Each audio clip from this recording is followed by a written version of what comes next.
GM, everyone. Thank you so much for joining us here today. My name is Evan McMullen, representing the Disco team, and very excited to be here with a number of my esteemed colleagues and builders in the identity and reputation ecosystem. So today, I'm especially excited to curate a conversation among our friends from the walt.id team, represented by Dom, Polygon ID, represented by Otto, Rarimo, represented by Lasha, the Ethereum Attestation Service, represented by Bryce, and Trinsic, represented by Zach. So for today's discussion, we will be covering where the rubber hits the road in terms of implementation of identity and reputation.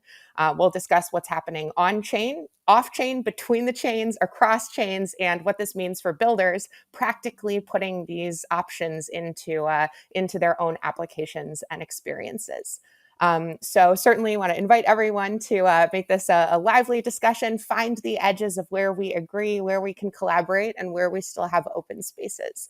And, from my perspective at Disco, our goal here is to have a conversation about identity where you are the multifaceted center of the party, considering you as an individual, the entities that you interact with beyond the technical implementation details, but encompassing, all of them in our perspective here. So to kick off our conversation, let's talk tangibly about where that rubber is hitting the road. What does it mean for us to say identity in the context of Web3 today? I know, Lasha, you've got a very on-chain perspective when it comes to this definition. So why don't you kick us off? Yeah, hello everyone. And I'll just kick off a bit of a zoomed out version of what identity really is, whether it's on chain or off chain. I think there is sometimes a confusion, even with the kind of regular conversations I take within the space, that identity has always been associated to something like KYC, regulation related, or kind of like the data that are printed on our driving license or the national identity cards, and it kind of has to funnel into this kind of regulatory verification aspect of like access to financial services. And I think what is important to always to start a conversation with is about like giving a context that identity, especially in the digital realm, it has a bigger understanding and the framework, and it kind of like encompasses everything that we do or interact with within the digital realm. And all these kind of attributes are kind of bringing and are like a building blocks of our identity. And of course, then the conversation goes is like, what type of the attributes of our digital identity we should store on chain, and make sense to have more like a public facing, external, socially used signal type of identity attributes, and the certain sensitive or private type of data that we want to keep off chain, but what's most notable, kind of verifiable and accessible or selectively disclosable to the counterpart that we are interacting with or trying to prove or build out trust. So yeah, for me, that's the identity as a very broader sense concept. Fantastic. And, definitely agree with you on that front. And I'm hearing sort of two sets of data that bring together this definition you've shared. One is sort of co-created with the environment around you, involving attestations or, statements made by other parties or interactions with other parties or services. And the other being sort of self-created or self-defined, almost carbon capturing your actions out of thin air into a verifiable container of information that you can take with you. So RWA in terms of a real world action, I guess, in addition to, the other ways that we define those sorts of data containers. So, when we think about these utterances that are showing up on chain, these attestations, and the form that they're really starting to take. Bryce, your team at the Ethereum Attestation Service is really focused on making these tools, accessible and legible to a lot of folks in a lot of different opinionated chain environments using a shared and really straightforward form. Could you share with us a little bit more about what people are attesting right now? What schemas or sort of types of statements do you find that folks are running to EAS to make? And do you find that there's a difference across chains in terms of what folks are talking about in the forms of these attestations? Yeah, thanks for the question. I also want to piggyback off what Lasha was saying about identity, that it's not, because it helps like paint the picture of the types of attestations that can be made. Your identity like is not your like driver's license, right? It's made up of attestations over time. And if you think about it philosophically, when you're born, you didn't have an identity and then you did. And so you could say like, well, what was that moment? And you could say that it's when your parents or your mother attest to your name, right? She's not using a digital signature to do that, but she attests to your name. And then throughout life, other entities started attesting about different aspects, but all these different types of intents, whether they're identity related or even thinking beyond it, like attesting to the authenticity of content or the authenticity of like, this podcast. Like, how do we actually know that the people here are like not deepfakes of ourselves, right? The tech's not there quite yet, but soon it will be. And so how do you actually know that, the information that you're consuming as well as the people that you're interacting with actually are trustworthy? And like, how do you make those trust decisions? Because there isn't like this global trust score that you can rely on. Trust is way too contextual, just like identity. You might have your social identity, your DeFi identity, maybe a gaming identity, right? And so it's how these attestations are presented. And I think that the current narrative in the ecosystem is centered around identity. So attestations can kind of get looped into that narrative. And a lot of the experimentation is happening around that, like attesting to different types of roles or credentials related to like performance that you've done or like a verified account or something like that. There's a lot of amazing use cases that are being built. But I'm excited for a lot of the attestations that are non-identity related as well, and how those get used in context with individuals. Awesome. And so, kind of building on the discussion of primitives, what are the different shapes or types of statements or expressions that can show up on chain? Obviously, we are familiar with this, the Ethereum attestation service. Other teams here, work more closely with different kinds of primitives, such as verifiable credentials, or even ZWTs, new iterations upon our previous and beloved JWT token. We also in our ecosystem are familiar with different forms or use cases for things like ERC 721, tokens on chain, from POAPs to even modified 721s like non-transferable NFTs. So Otto, from your vantage point at Polygon ID, though the name, of course, is opinionated to Polygon, I feel like you all have a pretty multifaceted and multi-chain understanding of all the ways that people are expressing themselves and the places where that's happening. So could you help sort of familiarize us with the range of data shapes, of data primitives that you're seeing used, as identity proxies or ways to capture information from signature to asset? Yeah, absolutely. And I very much agree with Bryce's statement there about these attestations. I mean, it makes a lot of sense, right?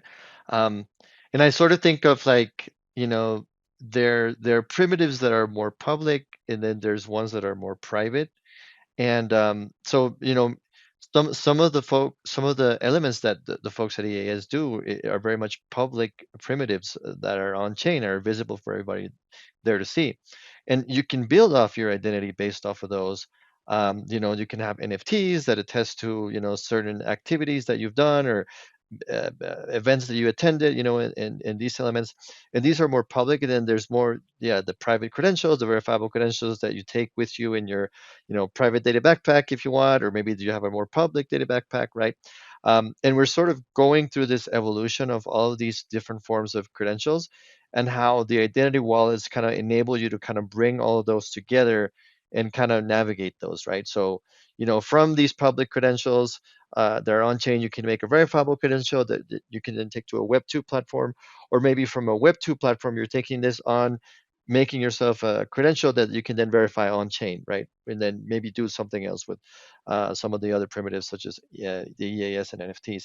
So I think of sort of like, the verifiable credentials and these more public primitives, there'll always be like a relationship between them, right? So I can have like sort of my degree that says, oh, I won the tennis championship, last week, and here's my certificate that attests to that. But if I want to showcase that and be public about it, I can do like an on-chain attestation, with EAS or with an NFT that kind of specifies like, here, where look, here's my trophy, here's my virtual trophy that says I am a tennis pro, right? So those kinds of things are definitely interesting to us. And then also making it more cross-chain, as you were mentioning. So like actually with the help from Lasha from Raremo, we have been able to make our identity state technology portable across EVM chains, right? So anything inside of the Ethereum ecosystem, whether it's the L1 or any of the L2s, Arbitrum, Optimism, you name it, you're able to port those identity credentials and make them verifiable across the chain. So very excited about that as well. And Evan, if I may, so EAS can also make off-chain attestations as well, because the main piece is that you're signing a structured piece of data with using a digital signature, your Ethereum wallet. So you can really kind of choose what attestations are made off-chain or on-chain, but just want to clarify that. Definitely. And, as we moderate what goes on chain, what goes off chain, I think, really that begs the question, what is going to be available to us when we need it so we can do the thing that requires us to have that qualification, whether it's being able to flex our tennis trophies or being able to access an otherwise, gated sneaker drop or event that we want to attend but need to prove our participation in some other environment. Now, actually, of course, these are really fun examples, but we also know that there are, plenty of serious enterprise, business critical functions that require this level of role or qualification based access control too. So to carry us kind of from the party to deep in the protocol, would love to invite Dom to share a little bit more context about how your team guides the partners who you work with to think about the most appropriate place for, attested data to go to sleep at night. Where should it be stored such that it can be called upon per use case? And can you share with us a little bit more about how you guide your partners to make those decisions when it comes time to implement? For sure, for sure. So first off, I really liked how Lasha started the conversation and then how everybody moved on from there, which is not talking about the technology and remaining in some kind of ideological fight that lasts forever, but really looking at the use case and what you want to achieve.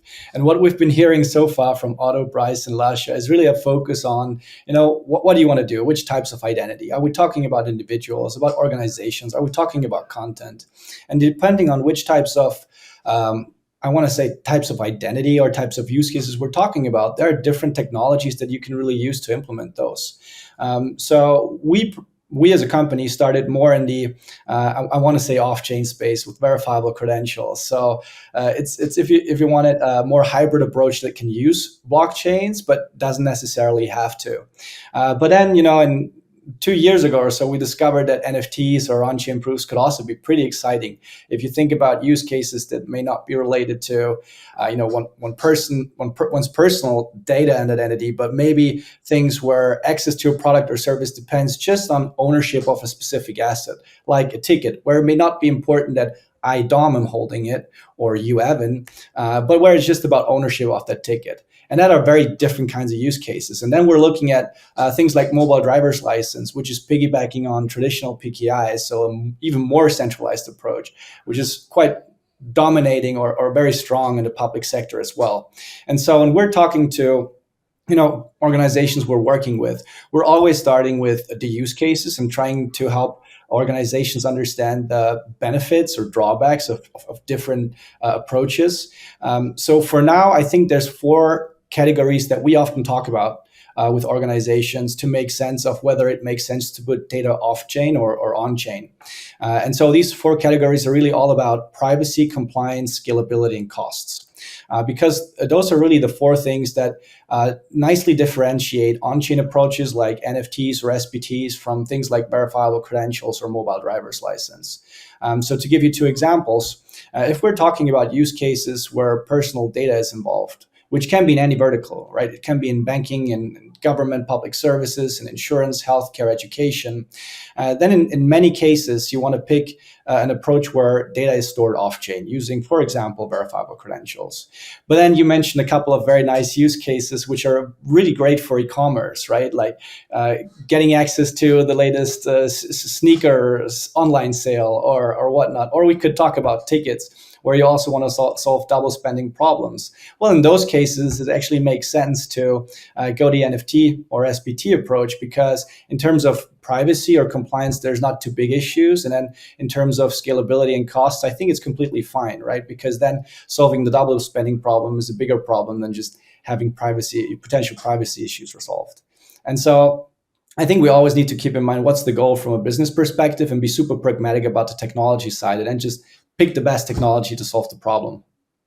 As ever, we are simply finding different technical implementation details for the same social protocols. And so I think, being literate and familiar with that range of options is one of the great ways that we're emergently identifying the best suited solutions for different use cases, many of which didn't even exist or didn't have the vocabulary to even be described, 5 or 10 years ago.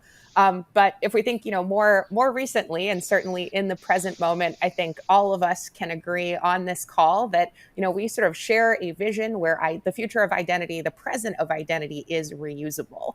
Now, of course, that's a great phrase. I did not come up with it, because Zach's team over at Trinsic has released an ebook recently of the same name. And so as we contemplate this thesis where the future of identity is reusable, Zach, can you share with us a little bit more about how that reusable identity is taking shape in the enterprise spaces where Trinsic is present, and what the evolution of this conversation looks like, especially from a standards perspective, as I know your team is very active in that conversation and, evolving the practical structure and container inside of which we're having this conversation. Yeah, thanks for the intro. I think that we talked to like a lot of identity verification companies who are kind of traditional identity companies that need to make sure you are who you say you are. You can onboard to a bank or a company or something like that. And for years, they all said, like, we know that reusable identity is coming. We know that users should be in control of this data. But right now, the way it works is you go and onboard to an application and they verify you and check you off, and that's that. And then when you go to the next application, you go through that same onboarding flow time and time and time again. And it makes sense for their business model. They continue to do these fresh verifications, but they all know eventually user-controlled data is coming. Users will be in control of their data. But it was just a question of like when people are going to start to play in that space. And I think that what happened this year is a lot of people started to make moves. A lot of the big identity companies like your Clear, your ID.me, your Yoti, the big ID companies started to go all in on reusable identity because they realized that this shift is inevitable. The business model of identity verification, how it works on the internet, will change, and that to move quickly will position them better for a potentially disruptive future. So as you see things like mobile driver's license come out, you can add your mobile driver's license to your Apple Wallet.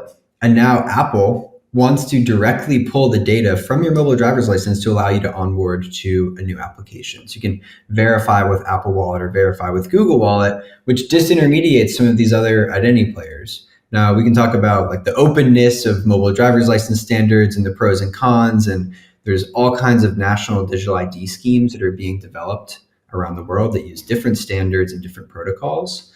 But kind of all roads lead back to users have more control of their data.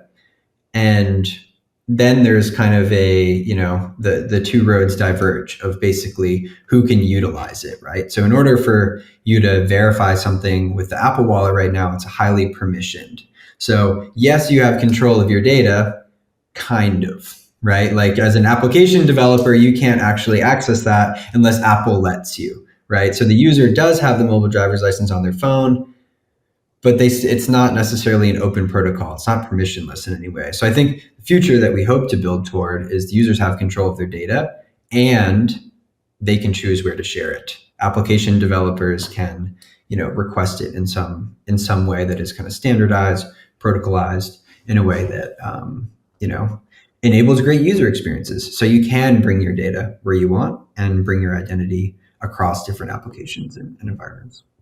Zach, I think you touch on something really important here, which is a consent layer, the ability to selectively disclose information appropriate to a given context that may not otherwise be relevant or optimal to disclose to, a global audience in perpetuity.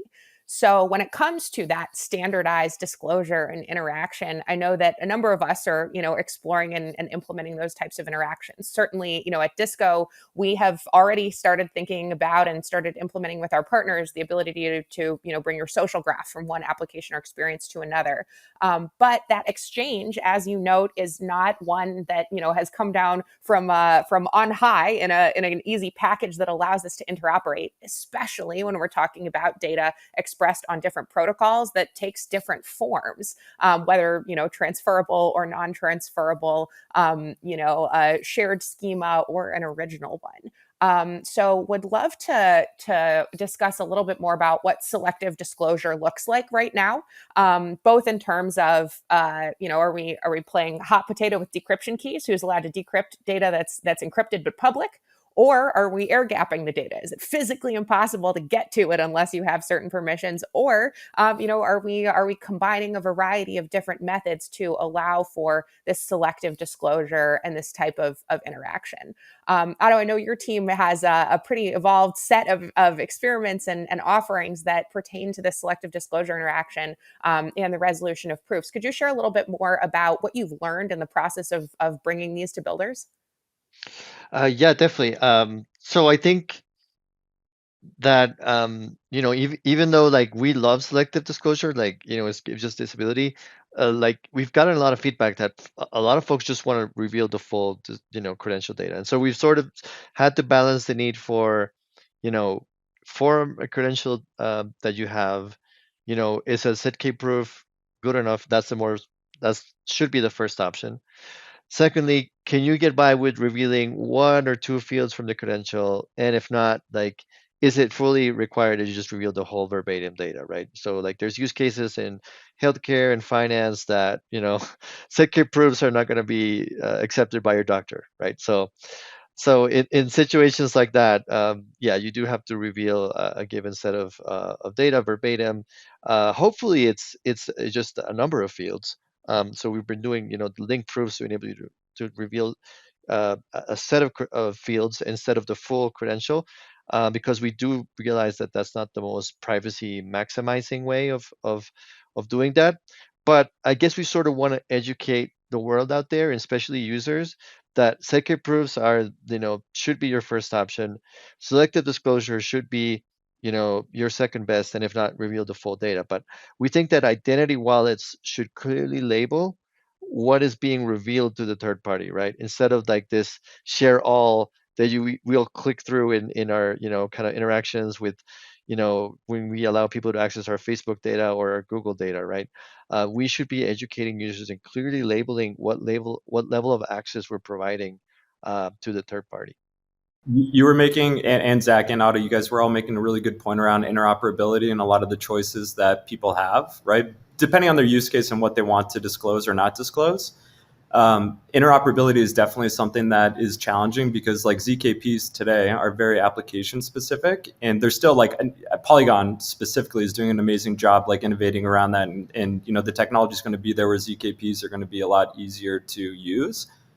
And then when you think about like selective disclosure, there are things in the blockchain space that are really powerful, like Merkle trees that have been overlooked, where you can actually Merkleize a bunch of private information, consider it like a credential or just any amount of private data, and then attest to the root of that Merkle tree. And then you can reveal just specific leaves or hashes of that information against the Merkle root. And that's like a kind of a bridge, but it's not as it's not a zero knowledge proof. You still have to disclose the values of the information. But I think there's a lot of like innovation that's like happening around the space, and it really just depends on the user and their choice of like how much they should reveal. But Otto was hitting on a really important point, which is like Facebook, Google, etc. They have very easy options to click, share all, right? Like, and that's a user experience and UI issue. And as developers and as builders, we need to make sure that users can make the right choice for themselves, right? And that we're thinking about how our UIs actually influence the decisions that the users make, and not making it super easy and really making those choices more apparent. That is a spicy take, Bryce, but I love it that, the responsibility of the UX of consent is on the shoulders of the people on this call and the folks who are willing to join us in engaging with this content later on. And that we have a tension to explore between the, builder and application benefit of having as much data as physically possible, which is a pattern that, has been taught to us by Web 2, and also, contemplating how we can, increase the lifetime value that we can provide to folks by giving them a moat of their own data. And so, whether for individuals or even enterprises and services, I think this also highlights a way that, these reusable identity technologies can allow competitors to at once collaborate and also to hold some secrets back that allow them to still compete, thus lowering the cost of coordination between parties that don't necessarily trust each other, which I'm pretty sure was the punchline that brought all of us to this conversation, or our interest in distributed technologies. So when we contemplate this interesting challenge, the UX of consent, Lasha, would love to hear about how your team is examining and evolving this interaction, because you have the opportunity to interface with so many different partners who probably have pretty opinionated takes there. Yeah, so our team's basic approach now is that we standard agnostic. We're agnostic in terms of the verification schema. You want to do selective disclosure, or you're doing the ZKPs. So we just making sure that the states are replicated and they're verifiable across different chains. So it's kind of like we're facilitating this brewing process and making sure from an infrastructure perspective to remove the friction, whether it's the entry point for a user with a credential to a verification to a kind of distant world of another blockchain. So this is what we're focused on. But what I would really want to extend from the previous kind of comments, that I think that in terms of how do we educate the users to go preferably for selective disclosure or full ZKPs, it's a kind of the responsibility on the dev side and kind of verification schemas as well, because users are now, everyone is used to just sharing, putting the yes button click and sharing all of the data. But on the other hand, it is the applications that are building this verification internally within the Web3 space, right? To be kind of cautious and in a way define what is really needed, and in a way we can facilitate by one sharing this responsibility on the application side, but on the other side, I think for an infrastructures like Varimo or the Bruce Attestation service, it's we creating this kind of templates of reusable schemas of verification that are easily spread and adopted, and it does kind of show this only required fields and the logics and the flows for a certain and specific use cases. So, yeah. So one of the things you've mentioned that has come up a few times in this conversation is the multi-chain present in which we find ourselves. But also, as Oprah Winfrey reminds us, we can have everything we want, just not all at once. And so when teams build across chains, they've got to pick which chains go in which orders. Where do you start? And how do you decide where to roll out, where to, to integrate and encourage communities of trust between signers? So Zach, I know, your team operates largely outside of this chain opinionated environment, though you have, are present in a lot of these conversations. As a non-chain practitioner from the Trinsic perspective, can you help us put these protocols in context? Has your team considered deploying on-chain or interacting with smart contracts or blockchain-based systems? And what does that assessment and exploration look like? Yeah, so for us, the most kind of on-chain thing that we do currently is host decentralized identifiers on-chain. So when you think about essentially the public key that's attesting to different credentials can be housed on a blockchain. But we've skewed very far towards off-chain just because of privacy concerns a lot of times, of like attesting, even creating a user identifier that is on-chain can be a little bit iffy sometimes. So we have basically said for institutions and organizations, an on-chain identifier that's attesting to different credentials may be a good idea. But generally, we're off-chain, and just creating, cryptographically signed credential stored in a wallet that a user can prove elsewhere. A lot of our use cases, we were at one point we were like, is it Web3? Is it somewhere else? A lot of organic demand came in like higher security use cases like healthcare, for example. So we see a lot of things like doctor onboarding, nurse onboarding, where you have all this information, vaccine certificates, training credentials, background checks, all this information that doesn't make as much sense in an on-chain context. Like proving that you're a doctor on-chain is, maybe you could get a discount somewhere or do something, but it's not necessarily the first thing that you're thinking about when you're trying to onboard a traveling nurse for a platform or something. So we've more so skewed towards solving some of those types of problems of like onboarding, professionals in a given vertical or something. So again, but we have some of the optionality there. It's a modular platform we could adopt. We could add new DID methods and ways of attesting to credentials too. Very cool. And yeah, definitely agree that blockchains are really great places to get key pairs. Definitely offers us an incentivized form in which we're able to then manage and interact with those identifiers. Bryce, I know your team has had the opportunity to make that evaluation a number of times, as you approach and work with and help to build up different protocol-based ecosystems. Can you share a little bit about what that process is like, and what does a protocol ready to curate an environment of attestations look like? What are those common traits that help signal that an ecosystem is ready to talk about reusable identity?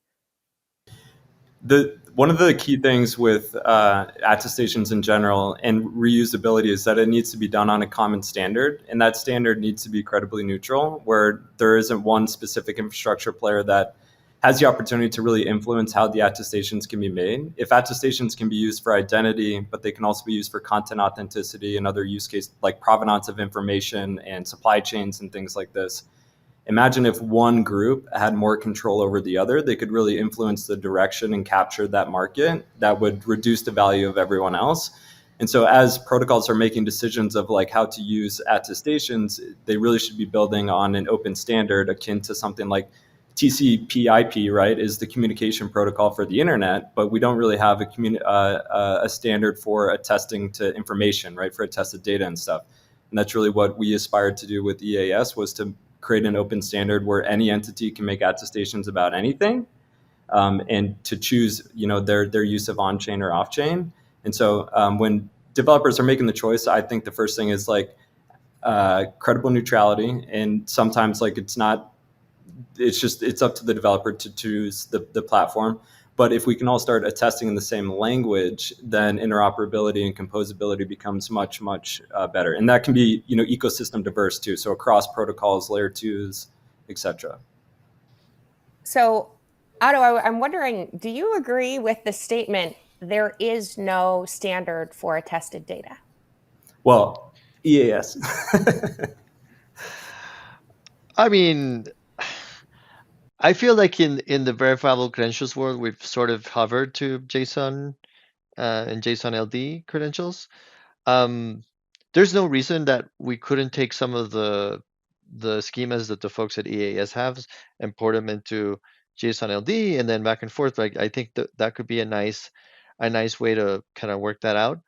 But yeah, I think it'll sort of play itself over time.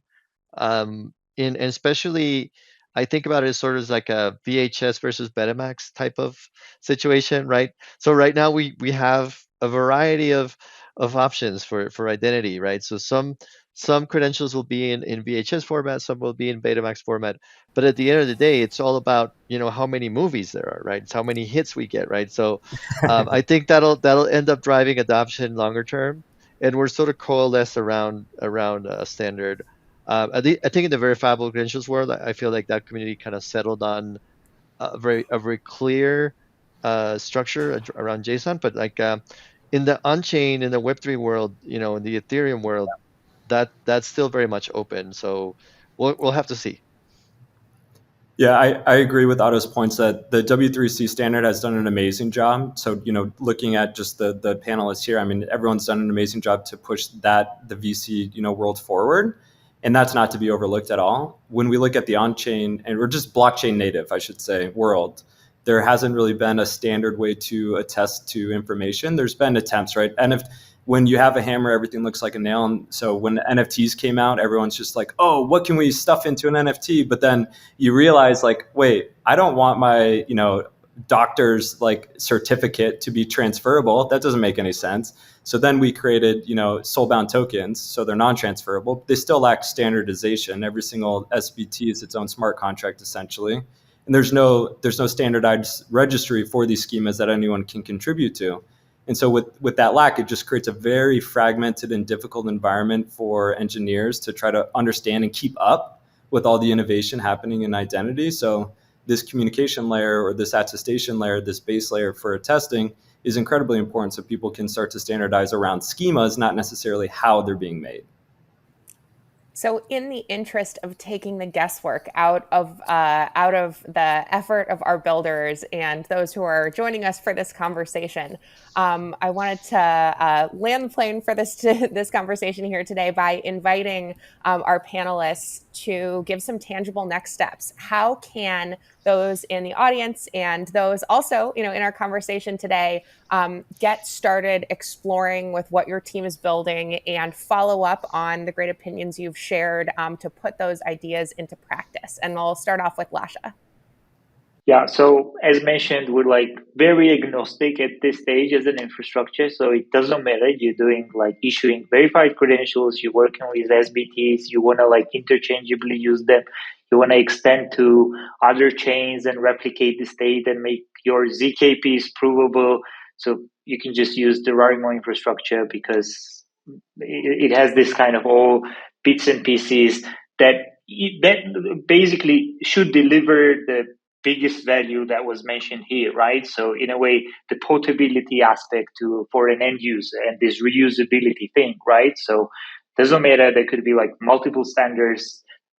I don't think that we might arrive, especially in the realms of different blockchains and technologies that are built on that we're going to have a single standard or schemas of verification. So it's going to be, it will continue to be quite diverse. And I think, using Rarimo, more or less, we can decrease this friction and build up the network effect. So feel free to join us.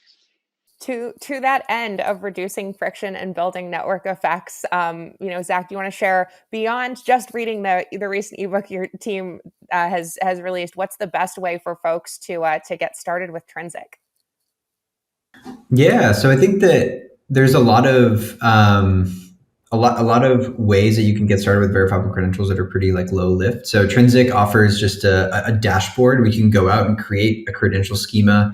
You can issue it to someone. You can invite somebody else to issue a credential. You can view it in a white label wallet. You can import it to your Apple Wallet and create a QR code that's a proof. So it's a very tangible way to get hands-on experience with VCs. Verifiable credentials, and just start to understand some of the primitives, understand what it looks like to define a schema and to issue a credential manually or programmatically. So there's a lot of kind of fun ways that you can get started there.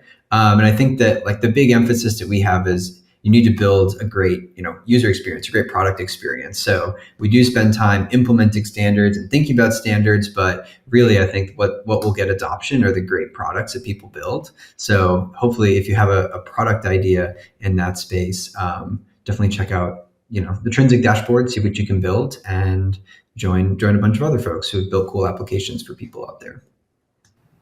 And as you're looking to, to partner and to examine those different tools, Dom, you want to share with us a little bit more about how Walt ID can help guide you in that process? Yeah, sure. Maybe before that, I think there's two messages I want to leave folks with. The first message is something that Zach said when he said that all the IDVs are looking at reusable identity and verifiable identity. So there's really two different trends that we're seeing. Number one being, Apple, Google, the big platforms, adding identity capabilities to their wallets in June this year. And then there's another big driver, which are regulations. Believe it or not, but governments are actually driving the whole thing forward. Next February, the new EID regulation of the European Union will become law, which will basically force everybody doing business on the continent to adopt identity wallets and accept them for identity verification purposes. Which leads me to the second point, and that's all about being pragmatic. So I completely agree with what we've heard about zero knowledge proofs, which is the most flexible and definitely an amazing way to minimize data disclosure.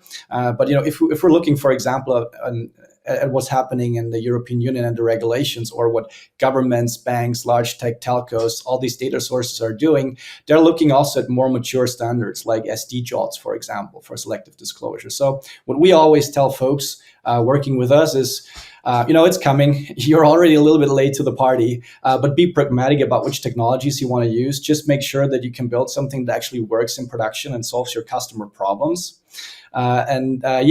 Just like Trinsic, with Walt ID, we're building also identity and wallet infrastructure tooling. Everything we're doing is open source. So if you want, you can just check out our libraries for verifiable credentials, mobile driver's license, or NFTs on EVM or other chains. I think it's an easy way to get started, collect experience, and then start building great applications and use cases. And for the blockchain native builders who are ready to embrace a standardized form of expression, Bryce, where can folks get started with EAS? EAS is we are an open source infrastructure public good, so it's completely free, permissionless to use. You can find a lot in our docs, and I'm sure we can potentially have something in the show notes on where to find us. But I think when you're making the choice, as Dom was mentioning, how do builders make the choice? Really, when you're thinking about blockchain native attestations, the whole promise and vision of Ethereum back in 2014 was to decentralize more than just money and assets, right? To go beyond token transfers, whether they're NFTs or currencies, things like this. But how do we actually decentralize land registries, voting systems, knowledge graphs, authenticity of content, and all these things? And that's really where attestations are going to play a significant role. And so as you're making a choice whether or not blockchain native attestations make sense, really the choice is do smart contracts need to interact with the attestation? If yes, then you should really be looking for an on-chain native way to do that. That is, incredibly neutral. And so seeing the innovation, I'm really excited for 2024 to see the types of innovation that continue to happen related to it. But we have a really powerful developer experience. That's what we've invested a lot of time into to make sure that everyone can get started really easily, including some no code tools. But the community is really friendly. So just reach out if you ever need some help, if you have ideas you're exploring, but excited to see what people end up building. And, also think about the interactions and when it makes sense to use VCs versus EAS. I think there's a lot of complementary situations, and they're not either or. It's not a binary thing. It can be very, it can be on a spectrum. So just focus on the use case, build the right product at the end of the day. I love that. That is great guidance for all of us, as well as those who are tuning in. And then, Otto, in this vision of interoperable, straightforward, and expressive identity, both in the Polygon ecosystem and reaching beyond that chain into our multi-chain present, what's the best way for builders to get started with what Polygon ID offers? Yeah, absolutely. They can go to our website, polygonid.com. We have a marketplace of credentials issuers. Some of them issue you free credentials, like Civic and Synapse. They give you free basic credentials you can use, like free proof of humanity credentials that you can use to build into your use case for free. You don't have to pay anything. You just get your credentials. We also have some campaigns for early adopters that you can get your Polygon ID credential and then get an NFT as a reward. We also have some campaigns with Click Social for gaming credentials that give you access to exclusive Discord servers and things like that. So yeah, we have a sort of a marketplace there. And I think I want to kind of reemphasize the point that Bryce made exactly. Like this is not an one or the other, like VHS or Betamax format. Like I think the more powerful use cases will combine both of those, right? So you have to think of like there used to be tape converters that would convert from VHS to Betamax, right? So how could you, for instance, take a Polygon ID credential, do a SetK proof from that, take that into a smart contract, feed it on chain, and then maybe that updates some on chain, land registry that you have through EAS. So I think use cases like that would be very powerful, and I can't wait to see what folks out there build. And if you're interested in creating those types of interoperable experiences, helping to bridge together sources of different types of data and allowing the users and services that you interact with to show up across chains, across apps, but bring their data with them, then our team at Disco is really excited to support you in that endeavor. We have the privilege of working closely with and learning from all the folks on this panel, both here in conversation and also as we evolve our own practice. So really grateful to all of you for the enthusiasm and creativity that you bring, every single day in our ecosystem. And thank you again so much for gathering us here. I'm sure that all of our panelists are open to questions if viewers arise in the coming days as we release this content, and really looking forward to building this interoperable future with all of you.